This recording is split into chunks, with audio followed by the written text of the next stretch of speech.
Sarah needs to finance a new computer. Tama is facing bankruptcy. Nick needs to buy or lease a new car. In credit decisions, your students will meet 16 young adults facing critical credit decisions. Decisions that will have serious impact on their lives and ones that your students could also face in the real world. Estefan and Alicia are tired of living in their small apartment and want to buy their first home. Your students evaluate each choice to determine if the financial decisions are good ones, earning cash as they answer correctly. Should they choose a 30-year fixed rate mortgage or a variable rate mortgage that offers a lower interest rate now, but could increase if interest rates rise?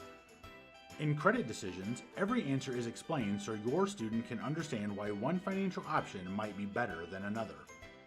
By the time your students have learned about each of the 16 situations, they'll have made nearly 100 credit decisions, and you'll be able to view their score at any point.